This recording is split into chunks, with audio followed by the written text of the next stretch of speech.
Boa noite a você que nos acompanha pela TV Canção Nova. Sou eu, o Padre Roger Araújo, que estou aqui com você em mais um programa Trocando Ideias. É muito bom entrar na sua casa, é muito bom entrar no seu lar, é muito bom estar com você. Porque família faz isso, família conversa, família bate papo, família troca ideias, família coloca em comum aqueles assuntos que são pertinentes, importantes para o crescimento da família, para o crescimento de cada um e para convivermos melhor na sociedade, na igreja, no mundo onde nós estamos. Por isso eu estou convidando você para que venha se juntar a nós para nesta noite podermos conversar sobre os diversos temas. Porque hoje o tema do programa é justamente isto, é um tema livre. Você pode perguntar sobre qualquer assunto que os nossos convidados estarão aqui para responder para você. Tá bom? E o nosso meio de participação mais comum é através do e-mail. Por que o e-mail? Porque o e-mail você pode escrever bem, se expressar bem. Não precisa escrever uma carta maior do mundo, não é? Mas você procura ali colocar o essencial, as suas informações. Se você quiser se identificar, se identifique, diga realmente qual a idade que você tem, de onde você fala. Agora, se você não quiser se identificar, ok, diga, não quero me identificar. Mas é muito importante que você seja preciso nos dados, não é? Para que assim os nossos convidados possam responder com mais precisão. Então, o nosso e-mail é trocandoideias@cançãonova.com. Anote aí, trocandoideias@cançãonova.com. Como todo mundo usa as redes sociais, eu estou esperando você aqui também através do Facebook, não é? Você pode entrar no nosso facebook.com/trocando ideias, ok? facebook.com/trocando ideias. E ali no inbox, não é? Que é aquela parte reservada, você mande então sua pergunta ali para nós, naquela parte muito particular, para que só eu tenha acesso e eu possa aqui passar para os nossos convidados a sua pergunta, a sua questão, aquilo que você quer saber. Deixa então apresentar para você os nossos convidados que estão aqui no nosso programa hoje. Vou conversar com meu irmão Daniel, que é aqui da nossa comunidade Canção Nova. Daniel Machado é psicólogo e está na comunidade há 14 anos, Daniel, é isso mesmo? Isso, 14 anos, padre. Então, boa noite, seja muito bem-vindo. Obrigado, obrigado pelo convite, é um prazer estar aqui pela primeira vez, no programa Trocando Ideias, Saúdo o Gabriel aqui, que já o senhor já vai apresentar, e todos aqueles que estão nos acompanhando aí pelo Sistema Canção Nova de Comunicação. Daniel, é a primeira de muitas, viu? Porque eu tenho certeza que você tem uma contribuição muito grande para dar, para as pessoas que estão em casa nos acompanhando, conheça a sua formação, sua capacidade. Então, tenho certeza que vai ser a primeira de tantas outras que você está aqui conosco, viu? Legal. Seja muito bem-vindo.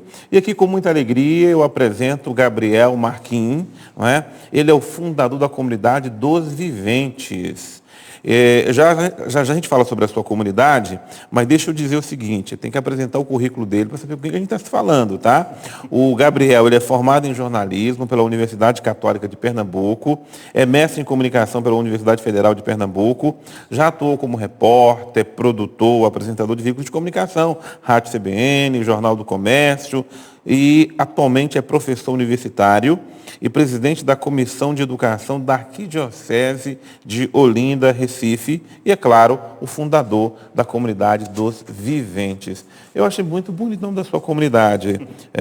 Gabriel, muito bonita mesmo. Como é que vem a inspiração de ter uma comunidade com este nome? Então, primeiro, boa noite. Boa noite. Boa noite também a Daniel. Agradecer novamente o convite da TV Canção Nova, essa comunidade que tem feito um bem enorme, eu quero frisar isso. Nós todos, nós comunidades mais recentes, também devemos muito a cada um de vocês, da comunidade Canção Nova. Agradecer então ao Monsenhor Jonas Abib por essa fidelidade dele. A comunidade dos Viventes surgiu há 9 anos, é uma comunidade criança perto de vocês, vocês têm mais de 30 anos, se não me engano. O nome da comunidade dos Viventes, ele surgiu por causa de uma frase específica do Evangelho de João, lá no capítulo 17, quando Jesus diz: "Esta é a vida, que te conheçam a ti, único Deus verdadeiro, e a Jesus Cristo, a quem tu enviaste." E o Papa Bento XVI, no livro dele, Jesus de Nazaré, ele diz que uma pequena comunidade cristã, lá do início do cristianismo, vendo essa frase, eles se auto-intitularam os Viventes. Cristãos que encontraram a verdadeira vida e vivem a vida de Deus neles. Então, essa é a motivação do nome. Né? No Repete início, de novo a frase do Evangelho. é quando Jesus diz aos discípulos, esta é a vida. Na verdade, Jesus dizendo ao Pai, naquela oração final de Jesus com o Pai, esta é a vida, que te conheçam a ti, único Deus verdadeiro, e a Jesus Cristo, a quem tu enviaste. Eu acho bonito isso, né? Porque nesse momento que nós vivemos de tanto relativismo, né? De tanta busca, de tanta sede do ser humano por sentido, essa frase explica bem, talvez, uma das identidades mais profundas do cristão. A descoberta de que a vida verdadeira, o Zoé e não o bios, o Zoé, a vida de verdade, é a vida de Deus em nós. Essa é a vida verdadeira. Que bacana. E junto com você está aí membros da sua comunidade, né? Isso. Alegria imensa ter vocês aí conosco. Sejam muito bem-vindos, tá? Inclusive, eles são da comunidade aqui em Mogi das Cruzes, Isso, não é? exatamente. A comunidade nasceu em Recife, mas tem casa em Mogi das Cruzes. Estávamos falando em Maceió, Petrolina, Palmares. e Palmares. Isso. Junto ali está, inclusive, o padre Tiago de Mogi das Cruzes, é o reitor do Seminário Menor. Daqui a pouco eu apresento ele de uma forma mais oficial, mas desde já seja muito bem-vindo, padre. Uma alegria ter vocês. Vocês podem aplaudir vocês mesmos, tá? Alegria ter vocês conosco aqui no programa, viu? Bom, gente, vamos lá. O programa já tem perguntas, porque tem pessoas que mandaram perguntas durante o dia, tá certo? E aí você vai mandando as outras perguntas aí, seja pelo e-mail, seja pelo Facebook, para que a gente possa conversar bem, para que o nosso trabalho seja cada vez melhor para a evangelização. Daniel, eu vou começar aqui com você uma pergunta que chegou pelo Júlio. Ele quer saber como é que nós podemos usar da melhor forma as redes sociais para evangelizar. Eu acho que dando um testemunho de quem nós somos, né, nas redes sociais. Eu acho que a grande tentação é a gente querer mostrar nas redes sociais, né, a melhor parte de nós ou então, né, algo que nós não somos. E nas redes sociais é importante que nós coloquemos o que nós somos, né? Eu lembro que uma vez o padre Antônio Spadaro, que veio dar um curso para nós aqui na Canção Nova sobre essa questão da comunicação e de como evangelizar nas redes sociais. E me chamou muita atenção uma coisa que ele falou, que muitas vezes a postar uma foto com os amigos comendo uma pizza evangeliza muito mais do que você postar aquelas frases de santos e aquelas coisas todas. Então, acho que uma forma de evangelizar é nós darmos um bom testemunho, né, nas redes sociais e mostrar aquilo que nós somos, cristãos verdadeiros, né, e não querer, né, ficar colocando ali, as redes sociais hoje tem muito essa questão do narcisismo, né, a gente querer mostrar aquela coisa, o melhor de nós, sempre colocar a melhor foto. Então, acho que é dar um testemunho verdadeiro daquilo que nós somos de verdade, enquanto pessoas, né? Não maquiar, né, nas redes sociais.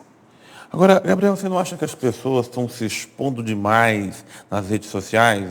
Dando ainda continuidade daquilo que o Daniel falou. Eu acho que as pessoas precisam ser autêntico, nós precisamos ser a gente mesmo nas redes sociais, dar o melhor de nós. Mas parece que há uma autoexposição muito grande nas redes sociais, não? Sem dúvida, sem dúvida. Eu, como professor universitário de comunicação, isso é uma coisa que a academia tem estudado bastante ultimamente, né? Os últimos ensaios e artigos sobre esse tema, inclusive por causa desses fenômenos como o Facebook, Instagram, o Snapchat, né, todos esses novos aplicativos, vão mostrando cada vez mais o quanto a nossa geração, né, a geração que nasceu com a internet, né, ou então que foi pegando essa internet, o quanto a nossa geração ela está ensimesmada, né? Uhum. É uma geração que olha para o próprio umbigo, né? É uma coisa que a gente sempre conversa muito na comunidade. É um exemplo bem sucinto para a gente ver um traço, uma marca da nossa geração. Na época dos meus pais, quando a gente ia tirar uma foto, alguém se sacrificava pelo grupo. Né? Alguém não ia participar da foto, né? Alguém se sacrificava para que os outros aparecessem na foto. Hoje a minha geração mostrou que não é preciso mais o sacrifício. Eu me coloco em primeiro plano, né? Eu apareço em primeiro plano e os outros estão atrás. Né? Então, esses traços, existe um autor polonês chamado Zygmunt Bauman, ele tem um livro chamado As 44 Cartas do Mundo Líquido. E ele vai falando nesse livro justamente sobre isso. O quanto, com o passar do tempo, né, especialmente a partir dos anos 2002, 2003 para cá, né, e a academia tem comprovado isso, nesses anos 2000, o quanto a minha geração perde o sentido cada vez mais de sacrifício, né, para que faça um autorreferenciamento em todo momento, né? E as redes sociais são isso, né? Saiu uma pesquisa agora há pouco da USP falando que a maior parte das fotos hoje no Instagram são geralmente fotos da própria pessoa, do rosto dela, de comida, né? As pessoas gostam muito de comer, né? Mas também nessa foto existe uma mensagem, né? Dificilmente uma pessoa coloca uma foto de feijão, arroz e carne, né? A gente geralmente... eu coloquei arroz, feijão e ovo. Tá? Porque arroz, feijão e ovo, para quem não sabe, é meu prato preferido. Pois é, mas o senhor é uma raridade. O senhor é uma raridade. A maior parte dos jovens, né, quando vai para um restaurante, né, ou então uma lanchonete muito, né, então se coloca uma foto sobre isso. Nós estamos hoje numa geração desse tipo, né? A gente vive no autorreferenciamento, né? A gente está sempre centrado na gente mesmo, né? As redes sociais mostram isso. E eu estou vendo moças aqui, eu sei que essas moças da comunidade não fazem isso, mas eu fico preocupado. Às vezes a gente olha, inclusive de igreja mesmo, tá? A menina parece que toda vez que ela vai no espelho tem que tirar uma foto. Isso. Né? O tempo inteiro. Todo quanto é a hora do que ela vai no espelho, ela tem que expor uma foto, né? Ela precisa ter um feedback, né? E ela precisa ter... o Gabriel falou de uma coisa interessante também, mas essa superexposição, ela também gera uma ansiedade, né? Então a pessoa posta a todo momento, a superexposição, ela requer um feedback. Então, aquela bolinha vermelha que às vezes fica ali em cima, um comentário, uma curtida, e agora o Facebook colocou vários outros tipos de interação, né? Você pode curtir, você pode amar, você pode achar engraçado, você pode não gostar. Então, hoje, cada vez mais tem essas interações. E isso gera uma ansiedade também, né? Porque eu quero ser visto a todo momento. Eu quero estar em evidência a todo momento. E isso gera uma ansiedade também, né? Talvez a comida até... Não, o que o Daniel está falando é interessante, porque a pessoa veio brigar comigo, por isso que eu não curto as fotos dela. Ah, isso é muito comum hoje em dia, né? Falei, olha, se me aparece, dá tempo de eu ver, eu vejo, mas não significa que eu não cliquei lá, que eu não curti. E o que o Daniel está falando, às vezes a pessoa fica chateada, né? Nossa, mas o padre não curtiu minha foto. Daniel falou uma coisa muito interessante agora, que também é estudado, existe uma parte da comunicação que é psicologia social. A gente utiliza muito alguns dados da psicologia. E a gente tem falado muito sobre essa ansiedade que os novos meios de comunicação têm feito sobre a gente.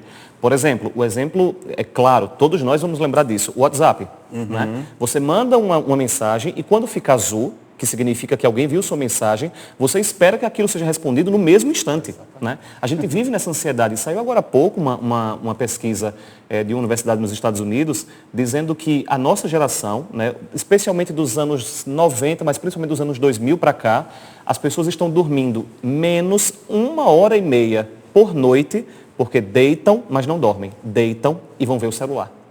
Então, as pessoas estão deitando na cama, mas elas vão ver as mensagens do WhatsApp, as fotos no Facebook, quantas curtidas tiveram no Instagram, e só depois de 1h30 é que elas vão dormir. Né? Cada vez menos a gente está dormindo. Uma outra pesquisa que saiu agora há pouco nos Estados Unidos, né? Os jovens americanos de 16 a 22, 23 anos, eles vão para o cinema, vão assistir o filme, e eles já passam 30% do tempo do filme no celular. Então a gente fica nessa ansiedade, né? Buscando em todo momento a curtida, a aprovação para que tem que ter. Né? Nós vivemos em função disso. E é uma aprovação, isso é interessante. Né? A gente está formando uma geração que busca uma aprovação de superficialidade. Né? As pessoas postam foto do cabelo, do rosto, da roupa, da comida, e as pessoas estão curtindo e se acostumando a curtir e a seguir. Antônio Spadaro fala muito sobre isso. Né? Ele fala sobre o significado da palavra, do verbo seguir. Quando a gente falava até pouco tempo atrás o que significava seguir, pense, por exemplo, nós que somos seguidores de Jesus Cristo, significa compromisso. Hoje as pessoas falam sobre seguir sem nenhum compromisso. Eu posso seguir o Senhor e deixar de seguir. Né? Então a gente está moldando uma geração que está deixando de compreender o significado profundo daquilo que significa seguir, daquilo que significa caminhar com uma pessoa, do compromisso que existe, do sacrifício. Amizade. Isso. Né? Amizade é uma coisa... A pessoa quer medir a quantidade de amigos para a quantidade de curtidas ou de pessoas que ela tem nas suas redes sociais, ou assim por diante. Isso é muito complicado. Agora eu queria chamar a atenção de outro aspecto aqui, que me preocupa também, é com a exposição das nossas crianças. Eu acho que os nossos pais não estão muito atentos a isso, Daniel, o quanto nossas crianças ficam expostas nas redes sociais. né? E isso é muito perigoso, isso representa, na verdade, um grande perigo. E até, muitas vezes, exporta de uma forma até muito íntima. Isso Né? é um perigo. É um perigo muito grande, a gente não sabe. O quanto é fácil, você colocou uma foto aqui, o mundo inteiro copia aquela foto. Isso. Não é? A pessoa põe uma foto aqui da sua criança, linda, agora está lá na Tchecoslováquia, ninguém sabe nem como é que estão usando essa foto. Exatamente. E uma outra questão também, padre, é que toda criança, ela precisa de um certo resguardo, ela precisa de uma certa proteção e ela precisa de um isolamento no sentido positivo, né, da sua privacidade, não é mesmo? Então, a todo momento você está postando a criança comendo um papá, né? Fazendo a refeição dela, ou a criança brincando. Então, é quase uma invasão também a esse espaço da criança, né? A mãe não está perguntando para a criança se ela quer ser exposta, né? E outra coisa também, padre, que eu acho que aí, quando esses pais, eles expõem muito a criança, é como se a criança, ela fosse uma extensão desse narcisismo da pessoa. Né? Sim. Então, é como se ela, de fato, usasse a criança para uma extensão dela mesmo, né, ali nas redes sociais. E essa outra questão justamente daquilo que se está fazendo com essas fotos, né, dessas crianças. Hoje a gente sabe aí a questão de pedofilia e de uma série de outras coisas, e caiu na internet, é público, né, e é mundo. A gente não pode falar hoje que você está colocando uma foto da sua criança e ela vai estar indo para aquele círculo, apenas aquele círculo que te segue. Não, você postou na internet, nós podemos dizer, é universal. Né? Muito bem. Gabriel, aqui chegou uma pergunta, eu acho que a pessoa não quer se identificar, ela diz o seguinte: boa noite a todos. Eu pedi tanto a Deus um serviço, mas depois que consegui, fui conhecendo as pessoas e está difícil. Um fala mal do outro, um quer mal do outro, funcionário rouba o patrão. Eu acabo falando mal também, porque preciso me defender, porque inventaram uma mentira contra mim. Está difícil achar emprego hoje em dia. E quando eu encontro esse ambiente difícil, o que fazer? É nesse ambiente difícil que a gente tem que dar um testemunho. Né? Os cristãos, eles desde o início do cristianismo, eles compreenderam que eles não deveriam se distanciar do mundo para ser um testemunho. Né? Nós precisamos voltar a compreender o nosso papel, e digo isso como leigo, digo isso como professor universitário, como alguém que tem um serviço, né? Como alguém que tem um trabalho. O mundo da comunicação muitas vezes é um pouco hostil, né? À espiritualidade, à religião, mas também é verdade, e enfim, eu queria dizer isso a essa pessoa que mandou essa pergunta, né? Também é verdade que quanto mais você é uma pessoa ética, quanto mais você é uma pessoa que tem princípios, quanto mais você é uma pessoa que tem valores, aos poucos, por mais que no início você seja uma pessoa um pouco rechaçada, aos poucos, até mesmo o seu chefe, ele começa a acreditar cada vez mais em você. Porque nós temos que acreditar no Evangelho. Né? E Jesus disse no Evangelho, né? As pessoas que viverem como eu peço, terão as tribulações, mas receberão 100 vezes mais. A gente tem que lembrar disso. Né? A gente precisa voltar a colocar confiança em nós leigos, principalmente, de que o nosso testemunho, a nossa luz, o nosso sal, ele precisa ser colocado, sobretudo, nesse ambiente hostil. Né? E ter muito essa atenção. Né? Quanto mais eu tenho uma vida espiritual, quanto mais eu tenho uma vida de intimidade com Deus, quanto mais eu vou descobrindo a pessoa de Jesus Cristo e eu vou procurando viver como Ele pede, mais até mesmo essas incompreensões eu vou lidando de uma forma mais serena. Né? Porque, e o Papa Francisco tem pedido isso, nós cristãos, nós não devemos pegar briga com ninguém. Nós devemos comprar uma briga, a briga do Evangelho. E a briga do Evangelho se faz com paz. A briga do Evangelho se faz pelo testemunho. A briga do Evangelho não se faz a partir da agressão. Né? Então, no ambiente de trabalho, eu queria assim, dizer de verdade a essa pessoa que mandou essa pergunta, eu entendo isso, né? Mas que vale a pena. Eu, como repórter, como jornalista, muitas vezes em temas espinhosos, né, nessa relação de igreja e sociedade, né, muitas vezes eu precisei pagar um preço alto, né, pelo meu comprometimento com o Evangelho. Mas com o passar do tempo, se você é íntegro, se você verdadeiramente acredita naquilo que você acredita e você testemunha isso de uma forma serena e que dialoga, as pessoas aos poucos começam a compreender mais você, respeitar mais você e confiar inclusive mais no seu trabalho. Que bacana. Daniel, aliás, a pergunta chega de Recife, mas não é para você não, é para o Daniel agora. Daniel, a Valquíria do Recife está dizendo o seguinte: por favor, me ajude. Eu tenho um carro, mas eu não consigo dirigir porque eu tenho muito medo. Já fiz terapia com psicólogo, já fui a psiquiatra, mas já não sei mais o que fazer. Preciso porque eu moro longe, dependo do carro para sair de casa. Me ajude. Você já fez terapia, né? Já foi até o psiquiatra, mas assim, hoje algumas autoescolas elas já possuem serviços, né, para pessoas que têm esse medo, né? Tem ali o instrutor e são pessoas já habilitadas, né? Ou seja, a pessoa é habilitada, mas ela tem esse medo, né? Aí são várias questões que a gente precisa ver, que medo que é esse, né, de dirigir. Mas existe esse serviço, né, de uma forma muito prática, né, se você poderia ver aí na sua região, se você encontra esses serviços que são especializados, né?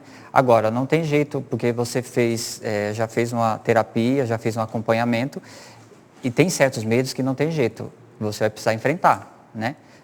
O boi, às vezes, ele tem que ser pegado pelo chifre.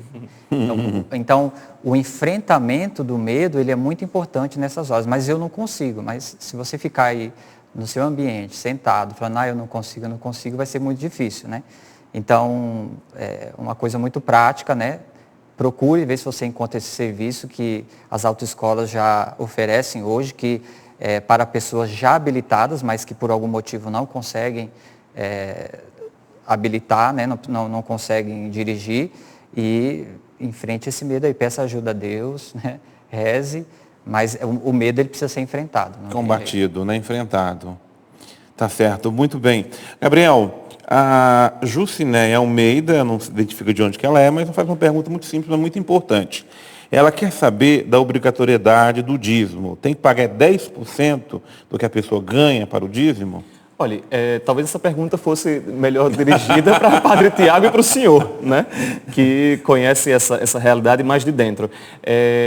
O que é que eu escuto dos padres? Né? A igreja recomenda isso. Né? O que eu aprendi no meu catecismo, né, é que a igreja não obriga ninguém a nada. Né? A igreja pede ao leigo, ao fiel, que ele contribua de verdade com as necessidades da sua paróquia, da sua comunidade. Né?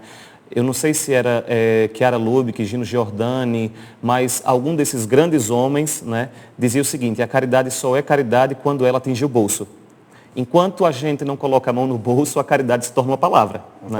Não é o dinheiro em si, mas a partilha. Né? O dízimo não é uma obrigação.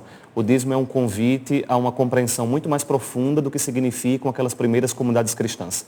Eles tinham tudo em comum.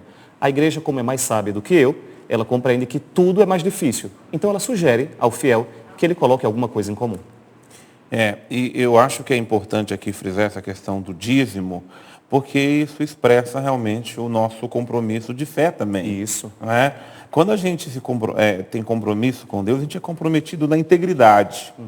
A igreja não quer só o seu dinheiro, também não serve. Não, manda pagar lá o dízimo para mim. Não, se você não quer comprometido, a igreja não está precisando do seu dinheiro. Isso. Não é? A igreja está precisando de você enquanto filho de Deus. Uhum. Que você esteja lá compromissado com a sua comunidade.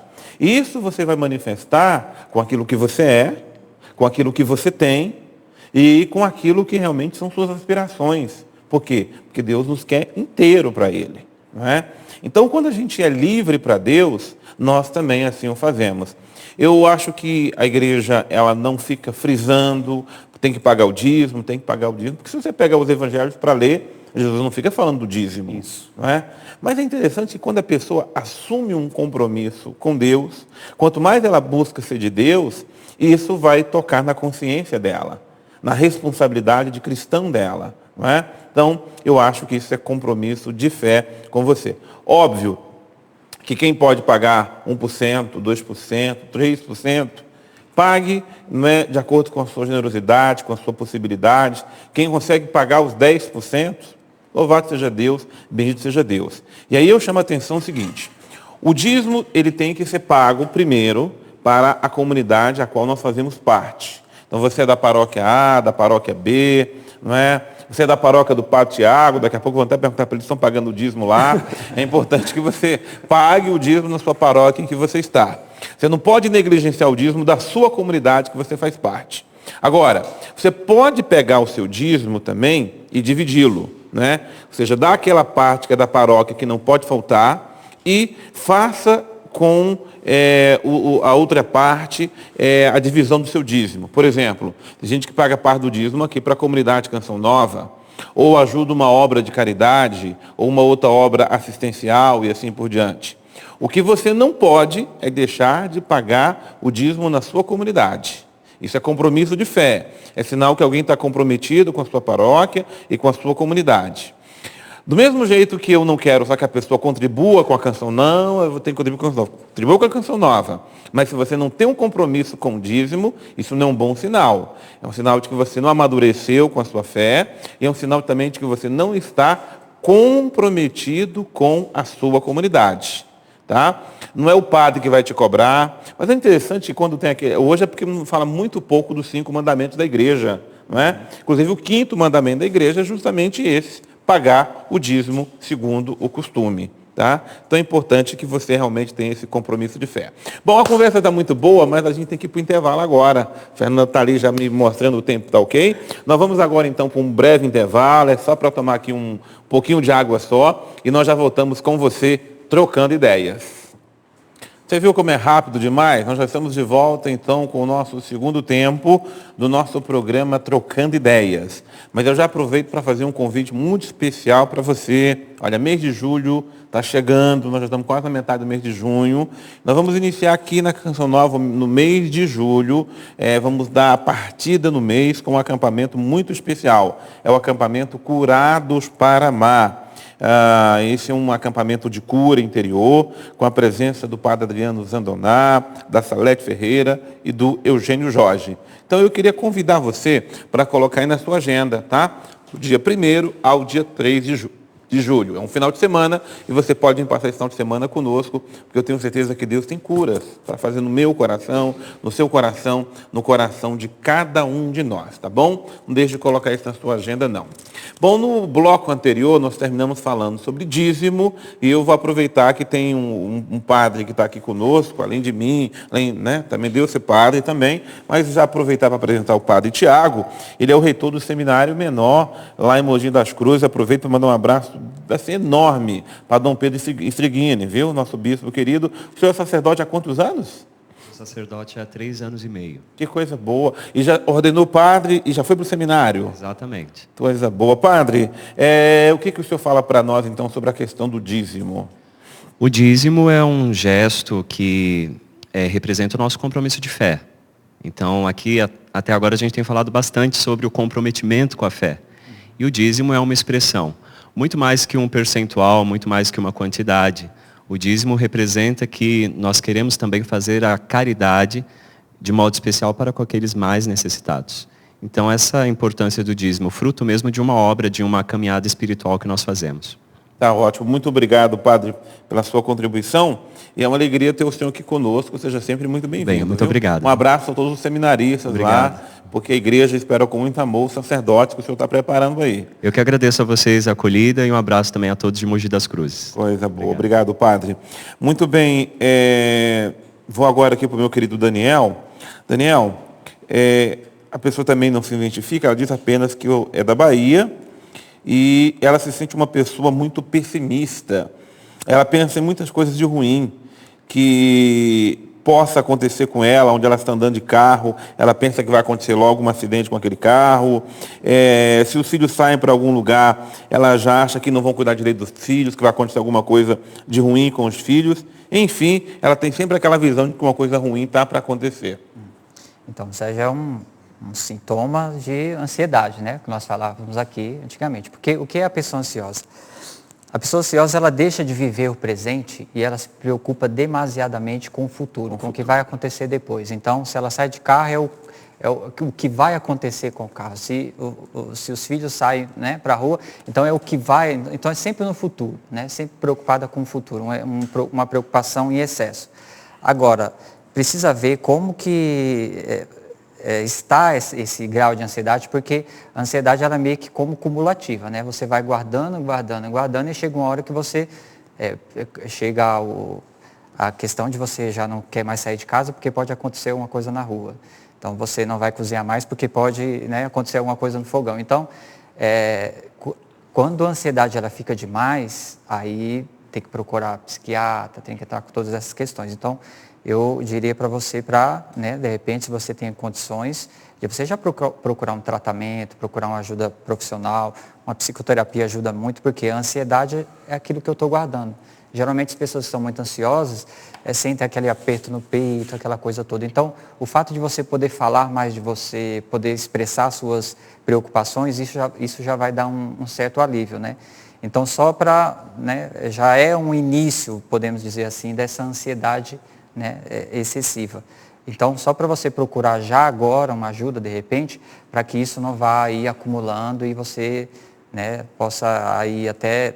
A gente sabe que essas coisas podem evoluir com uma síndrome do pânico ou coisas assim, coisas, né? Então, mais complicadas. Coisas mais complicadas. Então, se você já é bom, né, que você já tem essa consciência, que você já começa a detectar, isso já é um bom sinal de que você está olhando para você, você detecta essas questões. Agora, você precisa ir falar isso, colocar isso para fora com um psicólogo, né? Ou um diretor espiritual, coisas assim. Então, isso ajuda. Para ajudar você a se libertar. Muito bem. Gabriel, a Vanessa Maria, ela diz, eu sou Vanessa, sou de Caruaru, Pernambuco. Minha pergunta é bem direta. Como ser jovem, santo, de calça jeans, amando como Jesus, no mundo onde somos reféns do medo e do julgamento dos outros? Vanessa, essa é a minha dúvida de todos os dias. Essa é a minha dúvida, o meu medo e a minha insegurança de todos os dias. Então, a primeira coisa que eu queria dizer a você é que provavelmente se existe um jovem como eu e como você hoje, que aparentemente é normal, comum, ele também sente isso, né? É um medo, é uma insegurança de todos nós. Como ser santo nos dias de hoje? Conhecendo o verdadeiramente santo, né? A pergunta que Vanessa fez é exatamente a pergunta do jovem rico, né? Senhor, o que fazer para ter a vida eterna? Senhor, o que fazer para ser feliz? Senhor, o que fazer para que eu seja um homem realizado? E aí Jesus diz, vive os mandamentos, né? Agora, se nós queremos dar um passo adiante, se nós queremos fazer aquilo que Jesus fez, nós precisamos deixar as nossas riquezas, os medos, as inseguranças, o desejo, e o Daniel pode dizer melhor do que eu, o desejo de uma autoaceitação em todo momento, né? E viver conforme Jesus nos pediu há 2000 anos. Né? Mas o que talvez seja importante, Vanessa, é a gente compreender a beleza, a grandeza da nossa vocação. É preciso que nós, jovens do século XXI, voltemos a dizer, vale a pena ser santo. Vale a pena ser cristão em tempo integral. Vale a pena não ter um cristianismo esquizofrênico, né? Eu sou cristão agora, depois não. Eu sou cristão agora e depois não. Não, assumir verdadeiramente. Assumir 100%, em tempo integral. Por quê? Porque, e é importante dizer isso, Vanessa, se você for cristã 20%, você vai ser santa e feliz 20%. Se você for 50% aquilo que Jesus pede, você vai ser 50% feliz.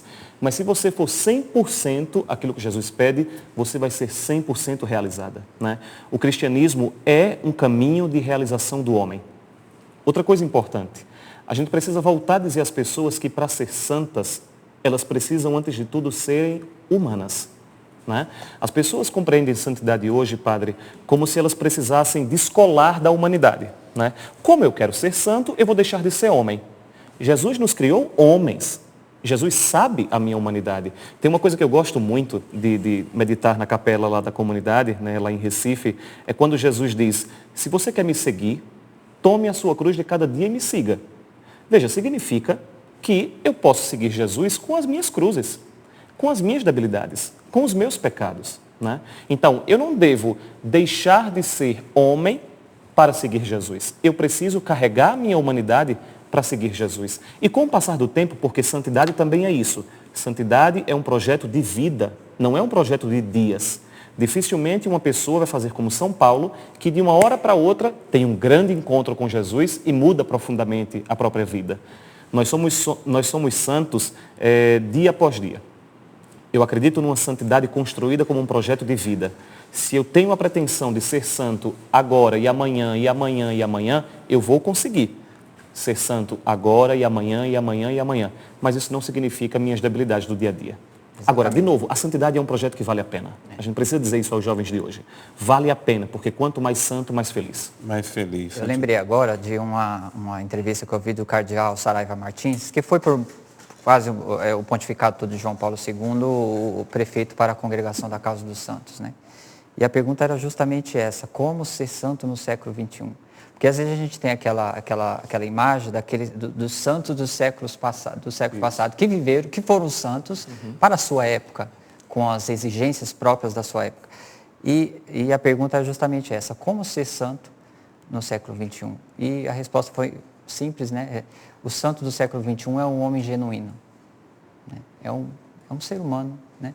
Então, muitas vezes a gente pensa que ser santo é nós negarmos essa parte da humanidade que nós temos, né?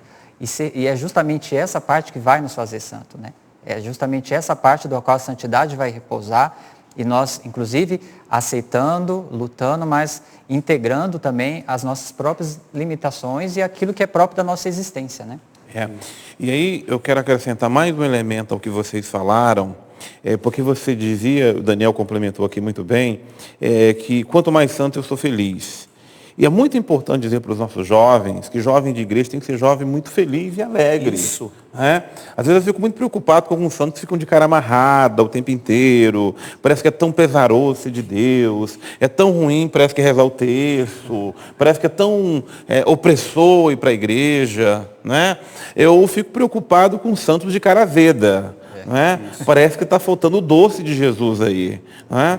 Jesus, eu acho que ele, para mim, para a minha vida, ele trouxe muita alegria e felicidade. Sem dúvida. Né? Eu sou feliz de seguir Jesus, tenho minhas provações, minhas dificuldades. Eu até digo assim para mim: eu me dou o direito de ficar triste, mas eu não me dou o direito de ser uma pessoa triste. Né? Eu me entristeço por alguns momentos, por algumas coisas que não deram certo e assim por diante. Agora, tristeza não pode ser o cardápio da minha vida, não pode ser o cardápio da sua vida, tá? Agora, a nossa alegria também não vem das coisas fúteis do mundo, não é? As pessoas têm o mundo tem uma alegria que é muito superficial, muito passageira. Às vezes as pessoas estão tendo alegria em coisas que simplesmente deixam as pessoas vazias. Mas é a alegria de ter descoberto um tesouro. Eu descobri um tesouro e esse tesouro, ele dá sentido à minha vida. Veja alguém que, quando ganha na loteria, nossa, pronto, é aquela alegria, tal. Depois a gente sabe o que vai acontecer depois, né? É interessante, padre, o senhor usar essa expressão da loteria, porque Jesus falava sobre isso no Evangelho. O reino de Deus é como uma senhora que está procurando uma moeda dentro de casa. Justamente. E quando ela encontra, quando ela ganha na loteria, né, ela faz festa. Ela faz festa. O Papa Francisco tem pedido isso da gente. E essa festa tem que começar, sobretudo, entre nós, jovens. Nós temos que ser capazes de fazer festa. Né? É tão interessante você ver nos evangelhos Jesus pedindo isso dos discípulos, né? Indo para as bodas de Caná, né? Jesus que vai com os discípulos e faz um banquete. Né? Em todo momento Jesus utiliza imagens de festa. Jesus veio fazer uma grande festa. Né? Os fariseus, inclusive, um cristão que vive com cara amarrada é um pouco fariseu. Né? Os fariseus é que tinham descoberto Deus de forma triste. Os fariseus é que eram como aquele filho do pai pródigo. Né? Nós cristãos deveríamos ser como o filho pródigo e não o outro filho que ficou em casa. Né? Muitos cristãos vivem o cristianismo dentro de casa, né? Como o outro filho do pai lá do filho pródigo. Né? Nós estamos dentro de casa, nós conhecemos Deus, mas nós não somos capazes de abraçar o pai. Nós não somos capazes de nos alegrar com aquele que chegou. Né? A gente fica sempre medindo. Outra coisa que me impacienta um pouco hoje no cristianismo, né? A gente vive contando o pecado. Né? Assim, eu pequei agora nisso, eu pequei agora nisso, eu pequei agora nisso. De forma minuciosa. Isso, né? Jesus está preocupado com a nossa vontade, o nosso desejo de santidade. Né? É claro, nós temos que levar a sério uma vida de penitência, uma vida de oração, uma vida de busca por virtude, sem dúvida nenhuma. E claro, a primeira coisa que nós precisamos fazer isso, e Santa Teresa d'Ávila, né, recomenda isso, é abolindo o pecado mortal, né? Para você entrar na primeira morada, né, usando uma linguagem de Santa Teresa d'Ávila, o que nós precisamos fazer antes de tudo é deixar de lado o pecado mortal, sem dúvida. Mas com o passar do tempo, é procurar crescer nas virtudes. E não ficar preocupado, eu errei agora nisso, eu olhei agora de lado, eu usei essa roupa, eu não fui... Entende? Eu acho que a gente precisa redescobrir muito mais um encontro com uma pessoa do que um checklist. Acertei, errei, acertei, errei, acertei, errei. Não é isso que Jesus quer. Né? Que alegria. Então, ser santo é ser feliz, e Deus quer que seja feliz. Daniel, vamos voltar ao assunto ali das redes sociais, porque outra pessoa mandou uma pergunta aqui para nós, sem querer se identificar, mas ele quer dizer o seguinte: o que eu faço para ajudar a minha esposa que não quer sair das redes sociais? Em primeiro lugar, acho que o diálogo, né? Não sei se você já tentou isso, porque muitas vezes você está vendo a sua esposa ali muito nas redes sociais e você ainda não conversou com ela sobre isso, né? Então, conversar de forma caridosa, sentar, né? Porque a maioria dos problemas conjugais é justamente porque os cônjuges deixaram de conversar, deixaram de dialogar. E o Papa Francisco, na exortação apostólica Amoris Laetitia, ele tem batido muito nessa tecla, que os casais precisam dialogar. É uma pérola preciosa. Os casais precisam se reencontrarem no diálogo, de olhar nos olhos e perguntar o que está acontecendo, né? Falando dessa moeda perdida, muitas vezes essa dracma valiosa, aquilo que era de mais valioso para aquela mulher, ela se perdeu e ela não poupou esforços para tirar a sujeira e acender a lâmpada e procurar com diligência essa moeda perdida. Essa moeda perdida. Então, muitas vezes é preciso procurar essa moeda perdida do diálogo, né? Então, primeira coisa, chame a sua esposa, sente com ela e fala o que está faltando, o que está acontecendo, né? Eu acho que esse é um primeiro caminho, né? E a partir daí, né, de repente, a gente já pode dizer também que muitas pessoas já têm o que eles chamam das novas dependências hoje. Isso é importante também dizer, né, padre?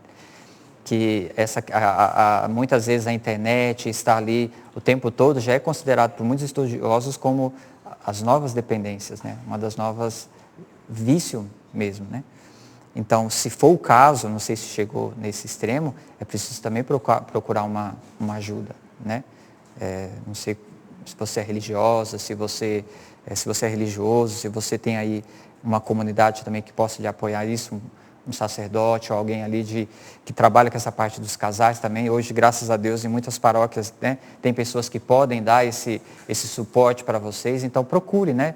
Eu acho que o primeiro caminho é o diálogo e depois ver que nível está isso e não ter a vergonha de procurar ajuda, né? Perguntar para a pessoa, você quer ajuda? De repente, você como esposo não vai conseguir ali resolver o problema, mas procure pessoas que podem ajudar vocês ali enquanto casal, né?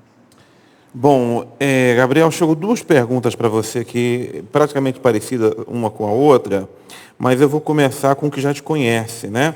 Boa noite, padre. Eu gostaria de falar com o Gabriel, que eu conheci ainda como crismando no Colégio das Damas em Recife. Quem é essa pessoa?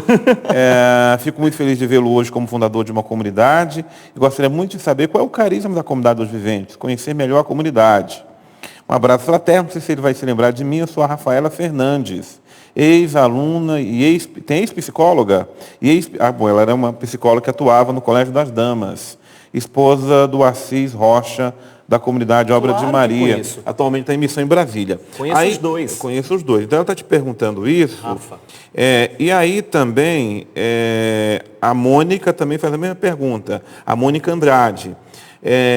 Ele é fundador da Comunidade dos Viventes. Gostaria de saber em que consiste essa comunidade e qual é o trabalho que vocês realizam e vocês vivem de quê? Então, pergunta a Mônica. Rafa e Mônica. Isso. Para eu explicar isso, para eu falar sobre isso, eu teria que falar durante 2 horas e ainda não seria o suficiente. Por quê? Porque a comunidade ela é muito mais um desígnio de Deus, né? Ela é muito mais uma obra de Deus do que minha e dos membros da comunidade, né?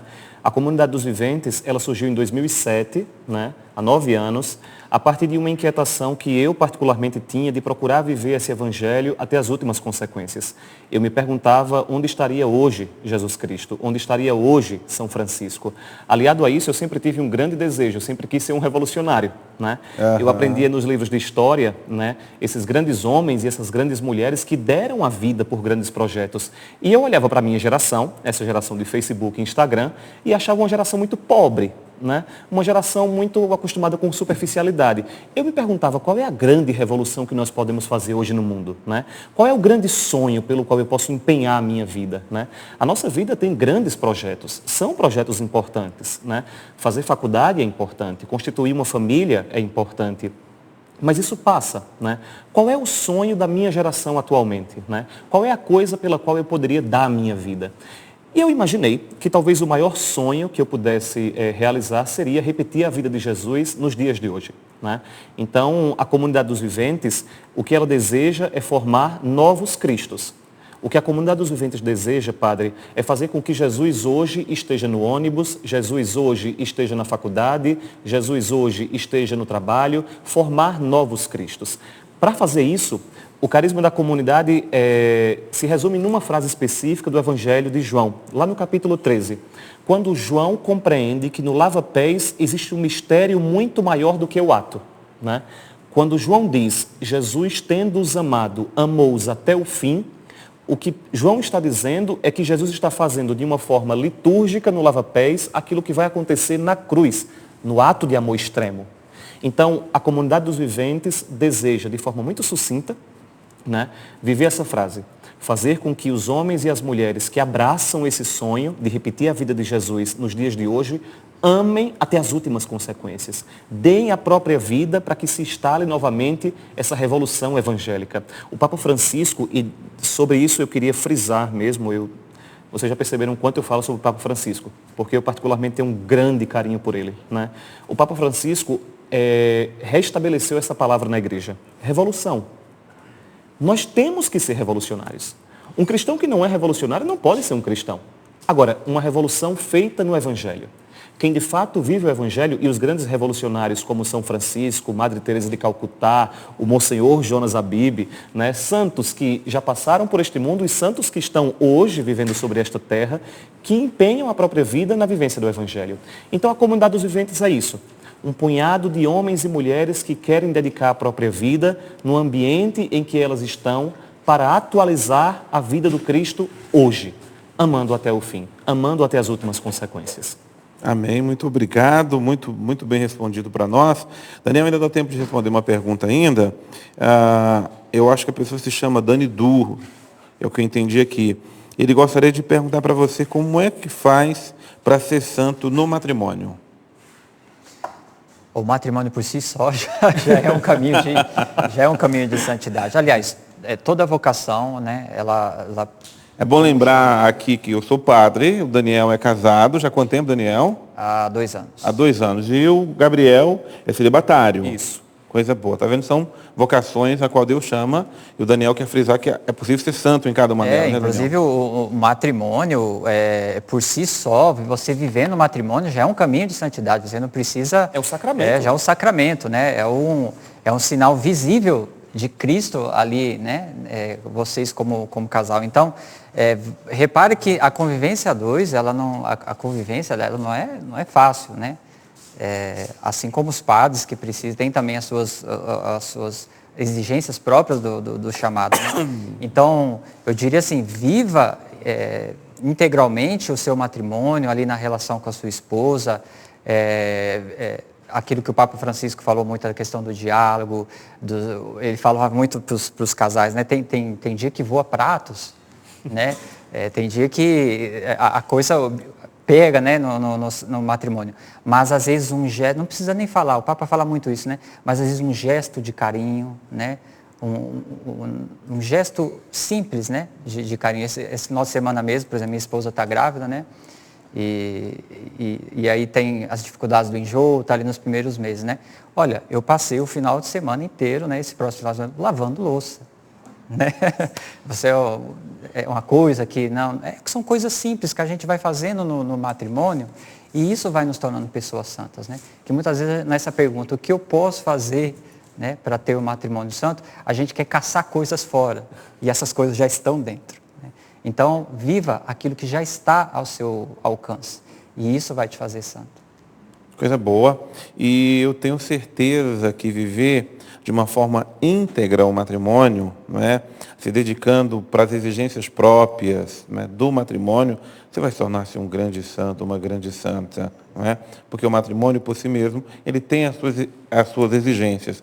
Às vezes a gente pensa que exigência é aquela coisa que é difícil, insuportável, não dá para se viver. Não, é aquilo que nós falamos da santidade antes, né? Viver o ordinário da vida, não é? Ser fiel ao seu marido, ser fiel à sua esposa, cuidar bem de casa. E aí eu chamo a atenção por um desafio muito grande para os casais. Acho que o matrimônio é um desafio, mas um desafio maior ainda é criar filhos. E criar filhos para Deus, conforme o casal promete no dia do seu casamento, educá-los na lei de Cristo e da igreja, é um desafio muito grande. Padre, tem um exercício que nós fazemos na comunidade e que talvez sirva para padres, celibatários, casados, todas as vocações. A pergunta é a seguinte: como Jesus faria? Como Jesus lavaria prato? Como Jesus cuidaria dos próprios filhos? Como Jesus seria, até cometendo talvez uma heresia, me perdoe, mas se Jesus fosse casado, como ele seria? Entende? Se nós brincarmos com isso, dia após dia, momento após momento, por exemplo, agora nós podemos ser santos. Se nós vivermos este debate como Jesus viveria, nós sairemos hoje daqui santos. Entende? Esse é o desafio, viver como Jesus viveria. É verdade. Bom, gente, olha, antes da gente ir para o intervalo, eu quero apresentar para você a revista Canção Nova, que deve ter chegado aí na sua casa. Se não chegou, está chegando a revista Canção Nova do mês de junho. Olha que bonita que ela está, né? Aí você vai se recordar, o Papa Francisco escreveu uma encíclica, não é? Falando sobre a preservação da criação de Deus, não é? E a gente lembrou que esse ano a campanha da fraternidade trouxe para nós a questão do saneamento básico. Unindo uma coisa com a outra, o tema da revista esse mês trata justamente disso. Tá? Tem um artigo muito bom, escrito aí pela nossa equipe de jornalismo sobre esse assunto. Então, você já recebeu, leia, se você não recebeu, você vai receber. E não se esqueça que dentro da revista, ó, tem um boleto ali dentro, tem um boleto. Não joga esse boleto fora não, pelo amor de Deus. Esse boleto é muito importante para a nossa missão de evangelizar. Tá? Não esqueça então de contribuir, não esqueça então de pagar o boleto esse mês.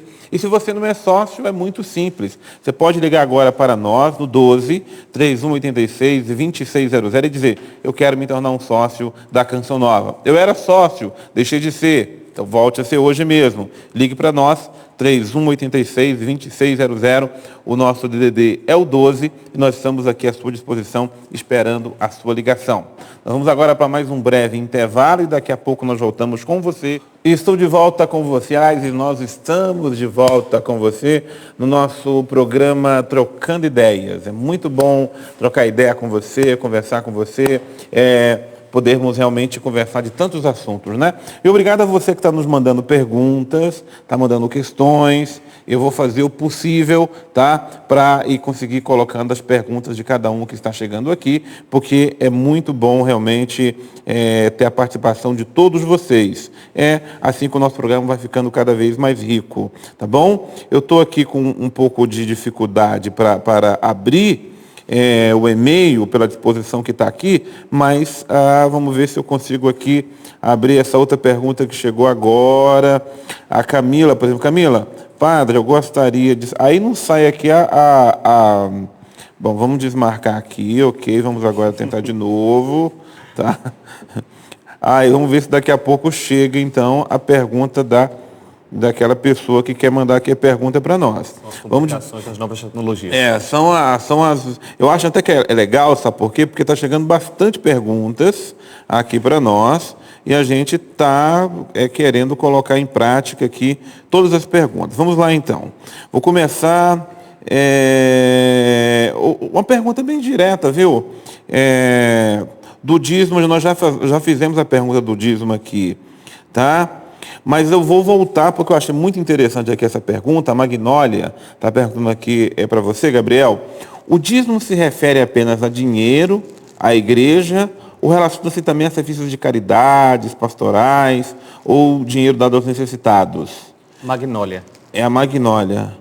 Agora, e outra pergunta aqui, se você vai responder, eu acho até engraçada a pergunta, que ela perguntou. Vamos ver o seguinte: nós católicos podemos comer o sangue de galinha caipira?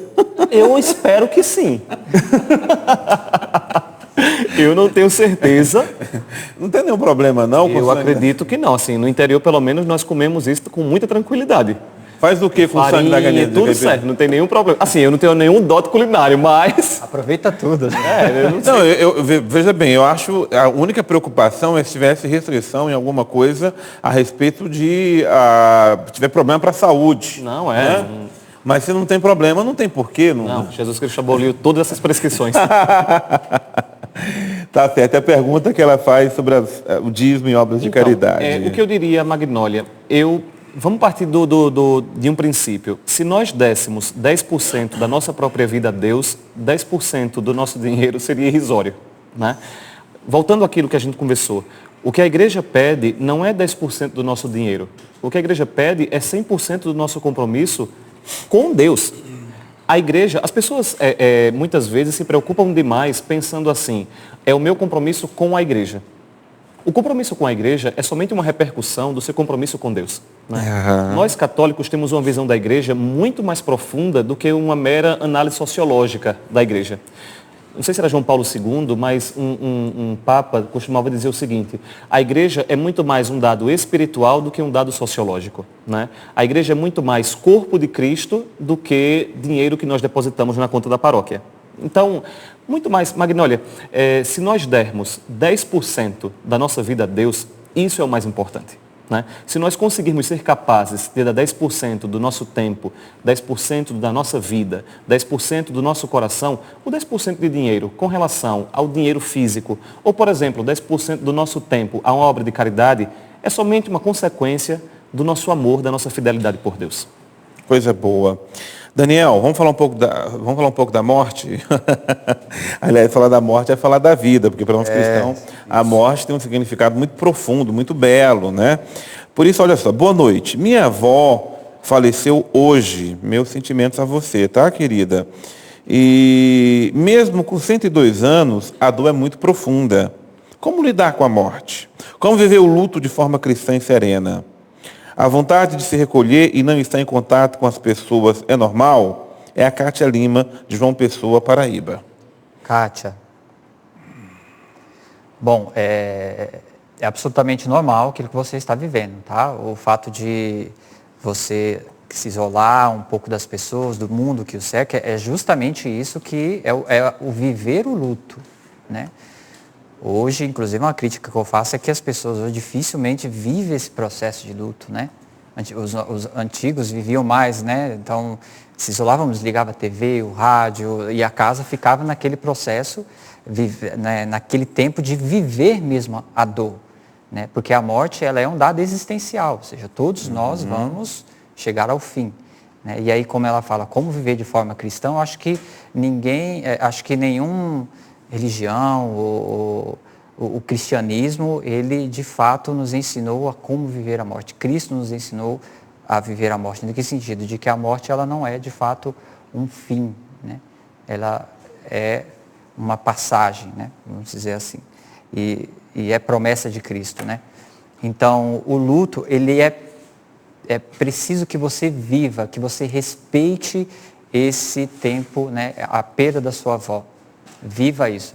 Alguns psicólogos dizem que um luto bem vivido, ele precisa ter ali no máximo, precisa ter uns 40 dias mais ou menos, né? Claro que não é viver de forma isolada, não é viver fechado dentro de casa, mas é você se permitir viver a dor da partida da sua avó. Então é importante você viver esse luto. Por quê? Porque quando nós vivemos o luto, nós encerramos um processo, padre, isso é importante. Eu pesquisei já, atendi algumas pessoas que viviam esse processo de luto e muitas pessoas, por exemplo, que às vezes ela não teve a oportunidade de sepultar um parente, às vezes a pessoa morreu e não teve um corpo, não teve esse processo de sepultamento, a pessoa é como se não vivesse esse processo, sabe? Não fechasse o processo. E ela carrega até um sentimento de culpa, às vezes, isso, né? Isso, exatamente. E é como se a qualquer momento a pessoa ela fosse entrar ali de novo, né? Ela fosse aparecer. Então é muito difícil, mas você, pelo que eu vi aí, sua avó faleceu, você fez tudo certinho e agora é preciso viver esse tempo. Não fuja, né, da dor. Muitas vezes a pessoa fala, não fica assim, né? Não chore tanto, não chora, não chora, viva a dor, viva esse momento. Seja humana, seja gente. Seja gente. Inclusive isso vai fazer bem para você e isso é sinal de saúde mental, inclusive. Eu me recordo, e claro, todos nós vamos nos recordar, que Jesus chorou muito com a morte do seu amigo Lázaro, né? Como doeu ali no fundo do coração dele. E se a gente ama alguém morre, mesmo com 105 anos de idade e esteja sofrendo muito, é óbvio que nós vamos sentir muito, vai doer muito. Agora, o que nós não podemos é morrer junto com a pessoa. né? O Daniel frisou muito bem, que eu acho que todo mundo tem o direito de viver o seu luto, de ver a dor porque perdeu o ente querido, o ente falecido. Isso é mais do que normal. Agora, o que não é normal, o que você não pode deixar acontecer, é você viver um luto eterno. Não é? A gente tem que depois aliviando essa dor. E não esquecer também que nós precisamos colocar fé, precisamos colocar mística naquilo que nós vivemos. A dor é algo profundamente humano. Agora, o que nós vamos fazendo com a dor? Nós vamos alimentando ela com a fé. Nós vamos colocando dentro dela os elementos divinos, espirituais. A oração vai depois direcionando. Como é que eu vou viver sem essa pessoa? Você vai viver de uma outra forma, com aquela pessoa, na certeza de que agora ela foi para junto de Deus, que um dia eu vou, você vai também, e a vida vai seguir. Não é? Então, acho que a pessoa tem que sentir a dor, mas ela tem que procurar ir adiante, porque Deus nos dá a direção que a nossa vida é para a eternidade. Isso é muito importante. Ao mesmo tempo, uma coisa muito importante, na minha visão, padre, é nós aproveitarmos a consciência da morte. Uma pessoa que tem consciência da própria finitude, ela vive melhor a vida. Né? Nós jovens também, nós estamos perdendo um pouco essa consciência. Né? O meu tempo aqui, ele é finito. O meu tempo aqui, eu não sei quanto dura. Quanto mais eu medito sobre isso, quanto mais eu sou uma pessoa que procura entrar nessa realidade de que eu não tenho o dia de amanhã, que eu não tenho a segurança do dia de amanhã, melhor eu vivo o dia de hoje. Né? Uma pessoa que morre bem é uma pessoa que viveu bem. Com certeza. Né? Então, quanto mais a gente procura essa consciência da própria finitude, mais sentido eu vou dando à minha própria vida, melhor eu vou maturando a minha própria vida, melhor eu vou construindo os meus relacionamentos, eu vou conseguindo compreender o que eu faço para conseguir ser cada vez melhor. Então, se nós meditarmos sobre o dia da nossa morte, se nós entendermos como é que um dia nós queremos morrer, no dia de hoje, eu já começo a viver diferente. Né? Toda certeza. Muito bem. Gabriel, meu nome é Bruna, eu tenho 29 anos, moro em Maricá, no Rio de Janeiro, e gostaria de saber o seguinte: quais são as obrigações diárias de um católico? Eu fico na dúvida se rezar o terço é uma obrigação ou as demais orações. Eu agradeço desde já. Bruna, primeiro, obrigação é o Antigo Testamento. Nós cristãos, nós não temos a nossa fé numa obrigação. Nós cristãos, nós temos uma obrigação no encontro. Né? Assim como eu me sinto feliz porque eu sou obrigado a encontrar aquele que eu amo, da mesma forma é o nosso encontro com Jesus Cristo. Então, primeiro, tirar um pouco essa necessidade de utilizar essas cobranças, essas obrigações que nós, nesse processo histórico, nós católicos, nós fomos incentivados. A única obrigação que você tem é com os 10 mandamentos. Então, com os 10 mandamentos, você tem uma obrigação. Né?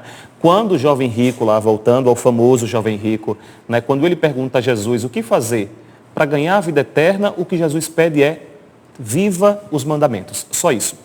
Aí nós temos artifícios, nós temos meios que a igreja, na sua grande sabedoria, vai incentivando cada um de nós católicos a vivermos para que nós consigamos mais facilmente atender os 10 mandamentos. Uma dessas formas são as práticas de piedade. Né? As devoções que nós temos, o terço é uma delas. Então, Bruna, você não está sozinha numa coisa. Todos os membros da comunidade dos viventes são incentivados diariamente a recitar o terço.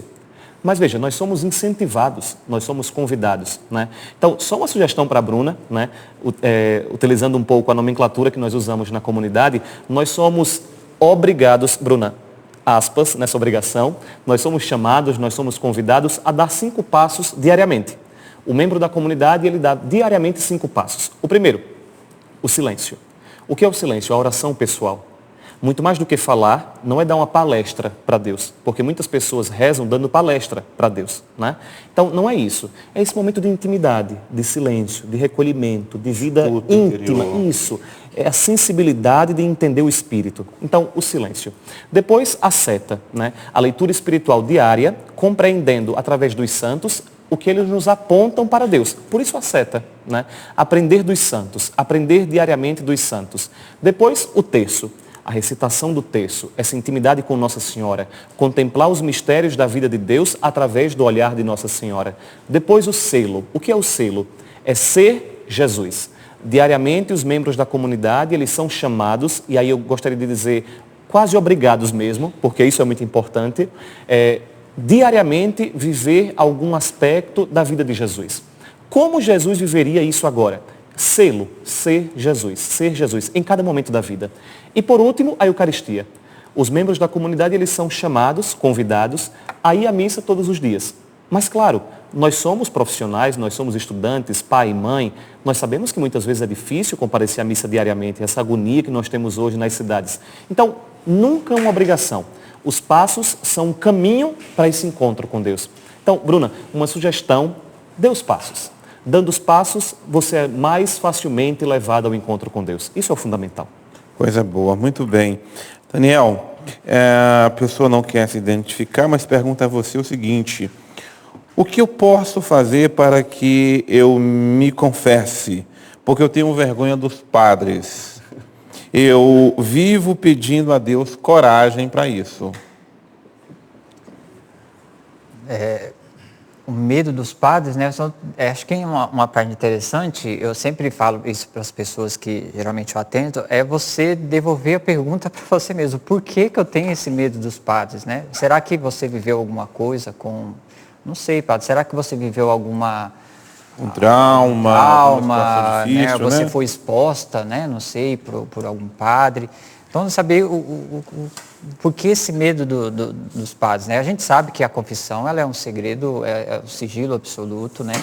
E os padres jamais, os padres aqui podem falar melhor, né? Porque a confissão é confissão, o sacramento não tem sigilo absoluto ali. Agora, muitas vezes, de repente, aqui eu estou supondo aí o seu medo, você pode estar projetando, né? Na figura do sacerdote, alguém, né? Você pode estar aí vendo na figura do padre, alguém aí que de repente te magoou, te expôs, não sei, um pai, alguma... Né? O padre, na verdade, ele é o simbólico, né? Daquilo que você está tendo medo, né? Às vezes você não pode estar tendo medo do padre em si, né? Mas daquilo que ele está representando para você ali, uma autoridade, né? Alguém. Então, eu pedir para você fazer essa pergunta, por quê, né? Eu tenho medo. O que esse padre representa para mim, né? E aí a confissão, não tem como. O padre não vai revelar de forma alguma o seu pecado. Você pode ficar tranquilo com relação a isso. Eu acho que aquilo que o Daniel está colocando, uma coisa que é importante frisar é o seguinte.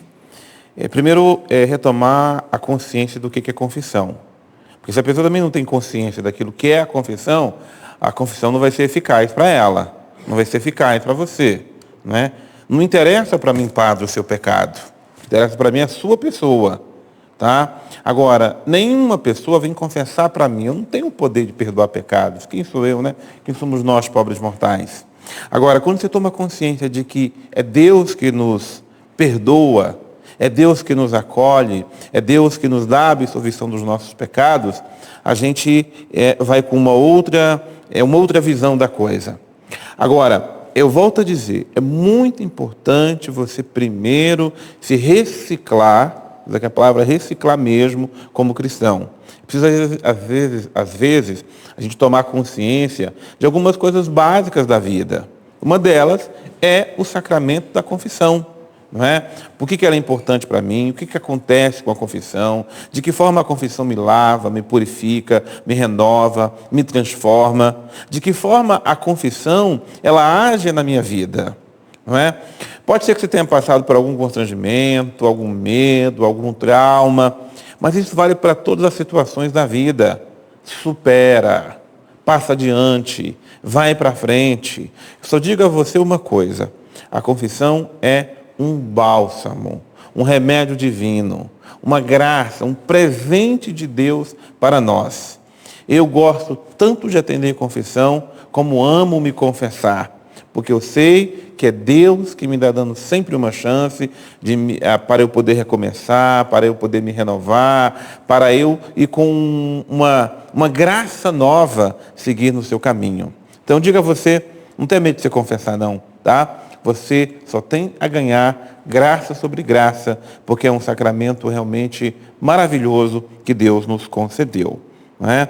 E quem faz a experiência da confissão sabe da importância da confissão na sua vida. Então, eu aconselho você a fazer justamente isso, procurar a graça da confissão. Bom, muito bem, tem muitas perguntas chegando aqui. E aí teve uma pergunta que ficou para trás, que eu gostaria de fazer ainda para o Gabriel, ainda no programa, né?